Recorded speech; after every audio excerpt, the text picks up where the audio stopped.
Ustaz Agus Salim sebagai Dewan Juri, yang terhormat Ustaz Azam sebagai Ketua Kesatria dan juga Dewan Juri, yang terhormat Ustaz Gias Kusuma Prologi sebagai panitia acara ini, dan yang terhormat kepada ustaz-ustaz lain yang tidak bisa kami sebutkan satu persatu. Bismillah. Assalamualaikum warahmatullahi wabarakatuh. Innal hamdalillah nahmaduhu wa nasta'inuhu wa nastaghfiruh wa na'udzu billahi min shururi anfusina wa min sayyiati a'malina. May yahdihillahu fala mudilla lahu wa may yudlil fala hadiya lahu. Asyhadu an la ilaha illallah wa asyhadu anna Muhammadan abduhu wa rasuluh la nabiyya wa la rasula ba'dahu, amma ba'd. Qala Allah ta'ala fil Qur'anil Karim, a'udzu billahi minasyaitonir rajim. Ya ayyuhalladzina amanu taqullaha wa qulu qawlan sadida yuslih lakum a'malakum wa yaghfir lakum dzunubakum wa man yuti'illah wa rasulahu faqad faza fawzan 'azima. Segala puji bagi Allah Rabb semesta alam yang telah menciptakan langit dan bumi, yang telah memberikan segala macam nikmatnya, yang selaku hambanya patut kita untuk syukuri nikmat tersebut. Nah, saking banyaknya nikmat tersebut, Allah Ta'ala berfirman dalam surat Ibrahim dan Al-An'am, "Wa ta'udu ni'matallahi la tuhsuha." Dan jika seandainya kita ingin menghitung nikmat Allah, maka tidak akan mampu. Seperti yang teman-teman yang insya Allah dalam hati ada Allah Subhanahu Wa Ta'ala. Seperti yang sudah kita tahu, pada tahun 2020 terjadi gencatan senjata antara Israel dan Palestina. Hingga 2023 Hamas tidak balas menyerang ke Israel, sehingga Israel menganggap bahwa Hamas tidak lagi ingin berperang. Namun secara mengejutkan, pada 7 Oktober Hamas balas menyerang Israel dan menembakkan 5.000 roket. Poin penting yang ingin saya bahas di sini adalah mengapa Israel yang bertahun-tahun membantai warga Palestina, namun seperti tidak ada yang menyorotkan, tidak ada satupun berita senyap. Namun ketika Hamas balas menyerang Israel, baru kemudian ramai berita tersebut. Semua orang menilai berita tersebut sesuai penilaian masing-masing. Ada yang mendukung Palestina dan ada juga yang mendukung Israel.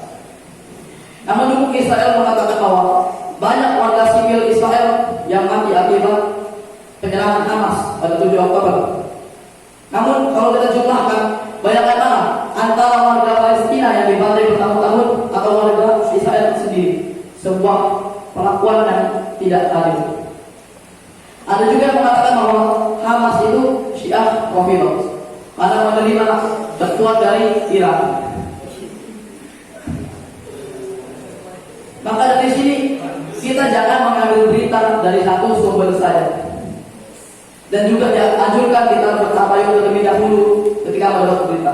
Allah Ta'ala berfirman, "Ya ayyuhalladzina amanu in ja'akum fasiqun binaba'in fatabayyanu." Dan wahai orang-orang yang beriman, jika datang kepada kalian orang fasik datang membawa berita, fatabayyanu, maka telitilah kebenaran berita tersebut. Surat Al-Hujurat ayat 6. Hamas itu menerima bantuan dari mana saja, maupun dari negara non-muslim juga, asal satu, tanpa syarat. Misal ketika itu Iran menawarkan membangun rumah sakit dengan syarat menamai rumah sakit tersebut dengan nama salah satu imam Syiah. Abu Fatiyah At-Tabari menyebutkan dalam bukunya bahwa banyak tanda-tanda akhir zaman yang disebutkan oleh Rasulullah SAW sudah kebanyakan terjadi. Rasulullah SAW bersabda, "La taqumu as-sa'ah hatta yuqtalul harju." Qalu wa al-harju ya Rasulullah? Qala al-qatlu al-qatlu. Rasulullah SAW bersabda, tidak akan terjadi kiamat sampai merebaknya al-harj. Para sahabat bertanya, "Wahai Rasulullah, apa itu al-harj?" Beliau menjawab, "Pembunuhan." Hadis ini sudah nyata kebenarannya, sebagaimana yang terjadi di Palestina.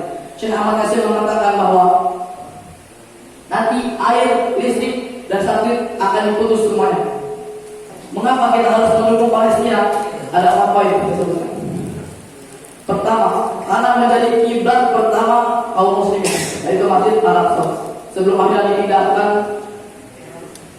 ke Ka'bah sendiri. Yang kedua adalah tempat para nabi dan rasul. Dan ketiga, karena mereka adalah saudara semuslim kita. Masa sih orang kafir saja tidak boleh kita zalimi selama itu bukan kafir harbi. Saudara semuslim kita harus kita bantu semanhaj, ya itu. Dan poin keempat adalah Palestina itu yang mendukung kemerdekaan Indonesia. Mereka yang mendukung kemerdekaan Indonesia, namun sampai hari ini masih terus dijajah dan sampai detik ini mereka belum merdeka. Mungkin ini yang bisa saya sampaikan. Kesimpulan pada kajian ini adalah bersifat netral ketika mendapat suatu berita dan bertatayun dulu ketika mendapat berita. Dan kesimpulan kedua dalam kajian ini, sebagian tanda-tanda akhir zaman yang dibuatkan oleh Rasulullah SAW sudah banyak yang terjadi. Di antaranya adalah Syam itu sendiri menyusul Mesir dan Irak kemudian. Mungkin sedikit ini yang bisa saya sampaikan. Semoga sedikit ini bisa membuat kita menjadi lebih baik. Saya akhiri bilang taufiq wal hidayah. Wassalamualaikum warahmatullahi wabarakatuh.